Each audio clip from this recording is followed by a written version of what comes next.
বিএনপির কেন্দ্র ঘোষিত সমাবেশ সফলের লক্ষ্যে ফরিদপুরে মিছিল করেছে নেতাকর্মীরা।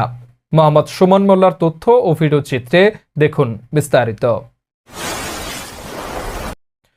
কেন্দ্র ঘোষিত ফরিদপুরে জেলা বিএনপির সমাবেশ সফল করার লক্ষ্যে সমাবেশ স্থানে বিক্ষোভ মিছিল নিয়ে হাজির হন কেন্দ্রীয় স্বেচ্ছাসেবক দলের সাবেক সহসভাপতি ও ভাঙ্গা উপজেলা বিএনপির সভাপতি, 2018 সালে বিএনপির মনোনীত প্রার্থী খন্দকার ইকবাল হোসেন সেলিম।